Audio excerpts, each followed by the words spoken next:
I'm Catherine, I'm Teresa. and we are the co-authors of the book Pass the Baton, Empowering All Music Students. Our goal is to share stories of educators who are passing the baton and empowering their music students.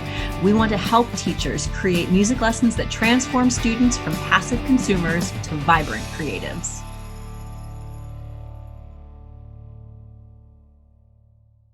Hi, thanks for joining us. Today we are talking with Allison Rakikis. She's a good friend of mine, and it's really nice to see her today.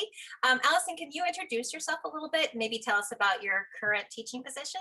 Sure. I am at Aptekissick Tripp School District in Buffalo Grove, Illinois. I've been there for 20 plus years, but this is my second year teaching 7th and 8th grade band. Previously taught beginners and 6th graders.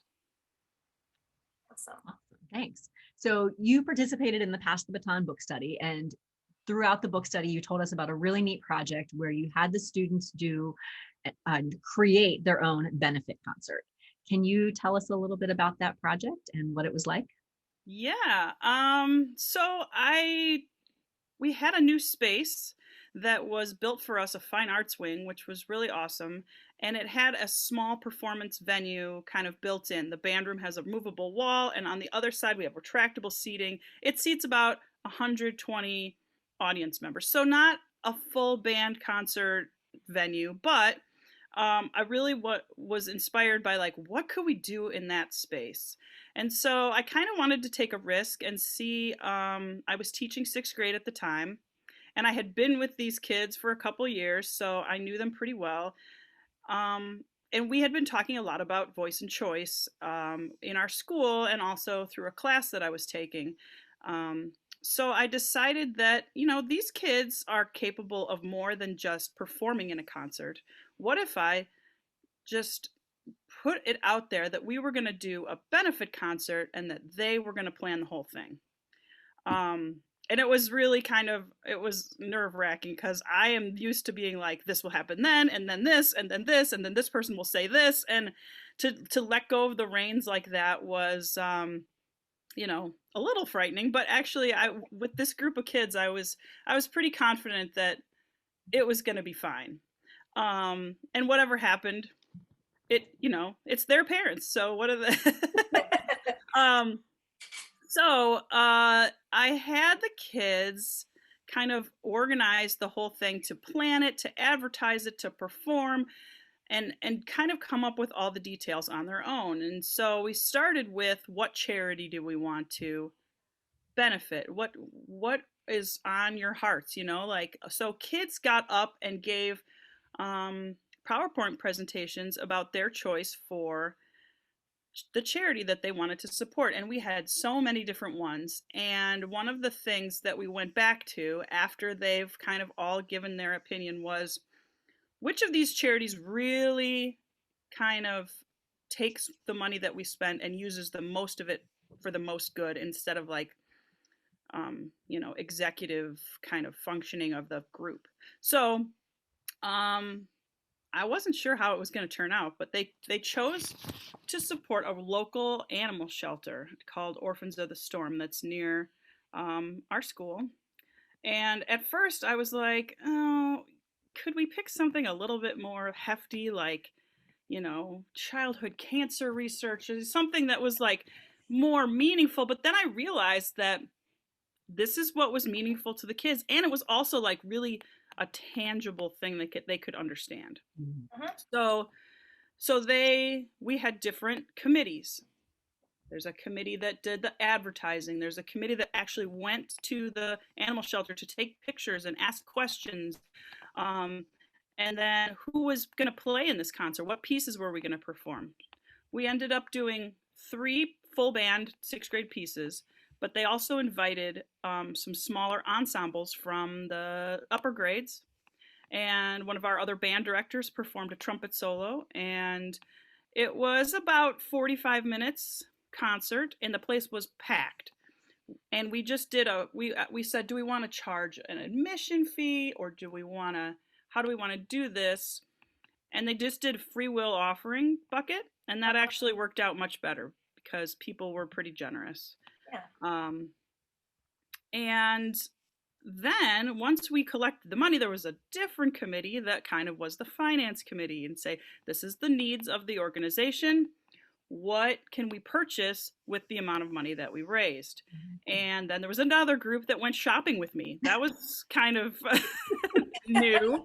Like kids' parents dropping them off at Walmart with me. We're walking around with 5 different carts full of dog food and all kinds of cat toys and all kinds of stuff.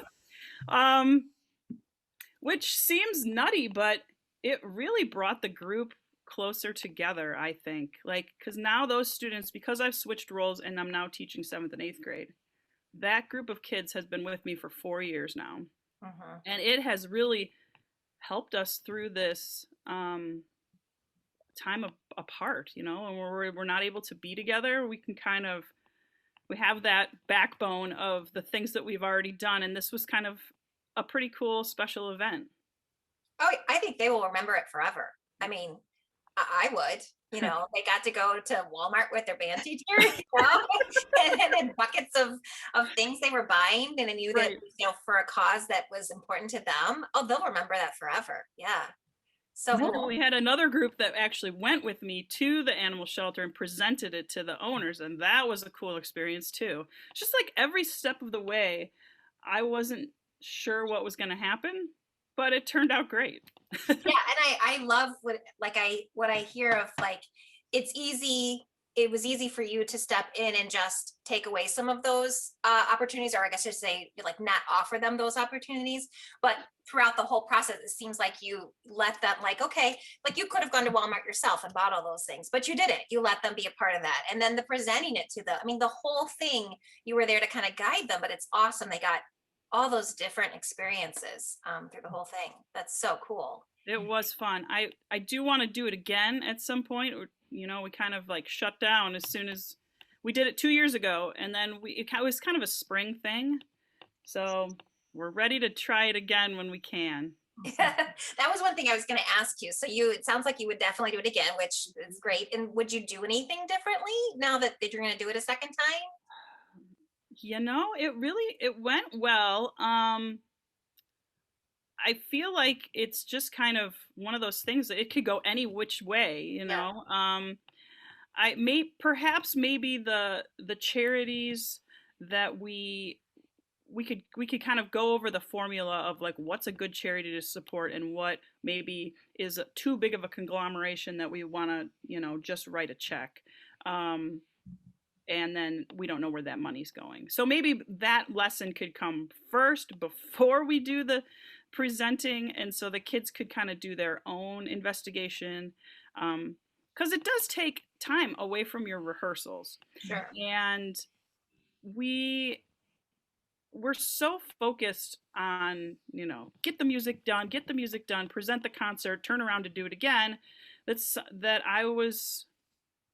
I had to be okay with stepping back from rehearsal time and just, you know, kind of not knowing how long anything was going to take. So if we have 40-minute rehearsal, is this going to take 20 minutes? I'm not sure. So the planning of that, maybe I could have done a little bit better and said, like, we've got 15 minutes every Wednesday and Thursday or something like that, and start earlier, because we were a little crunched at the end. But that was going to be my question. What was your timeline from, you know, initially telling the kids about this project to when you had that performance and then did that? Yeah, so we did the performance in mid-March, like right before spring break. And I think that I approached them, oh gosh, this was 2 years ago. Maybe like we kind of started talking about it in January and just planted seeds of ideas. And I wanted to have enough prepared pieces that the 6th graders could be comfortable choosing from several pieces that we had in our folder. So we just kind of started talking about it, and this is what's going to happen, and this is the date. And then I kind of left it there, and we just kind of let it mull over for a little while. And I was kind of like, are we really doing this? What have I gotten myself into? Yeah, Yeah. but we had a lot of support from our teachers, and my administrators thought it was awesome. So we rolled with it. That was Yeah, and gonna be my other question too. So what did administrators, colleagues, parents, what did they think when you presented this idea that the sixth graders are going to? Yeah, you know what was nice about it? I think that the parents were excited not only that they were doing this all themselves, but that it was specifically a sixth grade thing. Mm. Um, you know, when you're in a middle school and you have sixth, seventh, and eighth grade, the eighth graders get to do a lot of different things. And in our district, we always take the seventh and eighth graders to play at a hockey game, and the sixth graders weren't ready for that. So it was like their special thing. Uh, um, so the administrators are, you know, they're all about voice and choice. And I always was like, how do I fit that into an ensemble? Um, you know, there's a lot of them, and for them to choose anything means that they're choosing it for everyone, like kind of.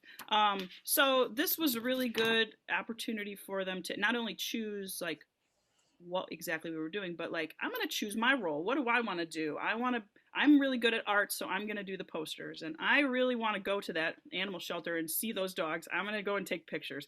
They got to choose how they were going to participate, and everyone was on a committee. We also had a stage crew, because then we had to change the setup after each group and introducing and all that stuff. So Yeah, and think about like, I mean, hearing you say all that, like how much valuable information you got and they got from each other of like, what a fantastic thing to do in sixth grade, because now in seventh and eighth grade, it's like, you know, who are your photographers and you know who are your, you know, people, or you know, people who like to speak, and you know, like right. there's, you've learned so much and they learned so much about themselves in that experience that you can do for seventh and eighth grade too, like you can carry through. And it That's was really fun cool. because it wasn't like the kids who I envisioned doing particular things it was totally different kids. It's like the kids who I went shopping with, like, okay, this is awesome. I got to know you a lot better. And Yeah, um yeah. you know, it and the kids who volunteered to do public speaking. There were one child who's an ELL student, and I was like, okay, you want to do this, let's do it. Yeah. Which Yeah, is there's great. so much purpose behind it, which, you know, then there are kids that surprise you because that purpose really sticks with them, and then here they go. That's And really I awesome. never get to see what they really love in the venue. Like if they're passionate about cats, there was this cat with a mustache. It looked like it was like a white cat and it had like a little black stripe like right here, and they loved the mustache cat. So and the kids were making posters about the mustache cat, and it was just, you know, fun, Yeah, meaningful and fun at the same time. totally cool. So Um, important. something that I noticed too is like you really just kind of started with this question of like, what if we did this, right? And then it sounds like you had some must-haves, right? Like you had an end date, you had your benefit concert dates, Right. but like really what, and I guess, did you kind of decide some of the committees when you started? I mean, I guess what were your must-haves before you just presented to the students? So I did have kind of like a planning sheet where I tried to structure it. So I tried to like introduce it, and then they share ideas, and then on another day they report the charities, um and then I just, you know, once you start with a like plan like that and then the kids are doing it, you kind of throw it out the window because Right, right, it's you know, oh, that took a lot longer, but they were so into it. Or okay, they weren't that interested in that piece of it, so we're going to move on. And um it was just kind of like a brainstorming sheet that I gave them initially. Who's going to perform? Will we have a right. guest speaker? Who are we going to benefit? Like fill in the boxes. Um, and are we going to decorate? Like what? Like it all kind of depended on the charity to start, because Totally. you don't really know where you're headed until you've got that piece of it. Yeah. And I just wonder if having that small brainstorm of what you, where you think it might go, just gives you enough of a comfort to move forward, right? You're like, Yeah, okay, right. so if they're like, I don't know, well, then you've thought through a little bit, but then at the same time, you're ready to throw the paper out as soon as they go the other direction, Yeah. but at least for you to take that risk, and it was a risk, like, I don't know what this is going to look like. At Right. least it was like, okay, but if we need something, we could go this direction, Yeah. and then of course they're awesome and they totally take it a different way, which is great. I wish one piece would have kind of come together that didn't. The kids really wanted to have some actual dogs and cats come to the Oh, concert and like see if like anybody in the audience wanted to adopt a pet or something, Yeah. and we just couldn't make it happen. There's like the whole allergy thing, and like sure. it would have been fun. It would have been nice, but it was great without it too. Yeah. Yeah. So if somebody listening, watching is like, oh, I need to do this, what's a piece of advice or words of wisdom would you give them? So, I guess my big takeaway was step back and see what the kids are capable of, and you'll be surprised. You got to get them to buy in. So like in all the things that we do, we have to get them to buy in, but then as soon as some of the kids start to buy in, they really feed off of each other, and like, oh, she's really into this and that looks cool, and now I want to do this. It just kind of grows and runs itself, and you're just kind of like a little hall monitor almost, like just okay. And it's scary, but why not? Why not go for it? I mean, what's the worst thing that could happen? You play a concert, it doesn't go how you wanted it to, but it's the kids. It's the kids' Right. thing. So, Like you said, it's their families. Their families are going to support and if the kids are doing it, like there's so many, like how bad can it go? right, Yeah. right. Kids are playing. Yeah. Well, Allison, I guess just to ask, because we're in an unusual year, is there anything you've learned during this pandemic, or your current teaching position, since it's probably different than last year, that you could share with us of something? My colleagues and I have been doing some video like teaching, because like we're going to teach this new concept, and I've got all these groups that are meeting me online. I want them to be able to revisit that, since we're not meeting as often as we do. So we have like little tutorials that especially my colleague who teaches beginning band has kind of this video library now. And isn't that going to be awesome for the future, when you could say like, we're learning this in person, but if you want to review it at home, here's all the videos. You can check it out. You can figure out how to adjust your ligature and make sure you're doing it right at home. So that's going to be valuable. But I also kind of feel like I've learned how important it is for the kids to be together. Like, it's been rough, and they really inspire each other when they're in person and they can see what the music everyone's making. So I'm really hopeful and excited about being back in the same room with all the kids at some point. Yeah, I've been in my elementary world. I just can't wait to be in a circle with them again. Like sit in a circle and play a singing game. I cannot wait for that. I miss that so and bad. even just teaching them how to make the circle on the first day. I will happily take kindergartners on their first day, and we'll figure out how to make a circle. Awesome. Yeah. It's those little things. Very Well, good. Allison, thank you so much for joining us. If somebody wanted to connect with you, how could they do that? So I am at District 102, and I have an email address that I could share. It is arakickas@d102.org. Awesome. And again, I am the band director at Aptekissick Trip School District at Aptekissick Junior High in Buffalo Grove, Illinois.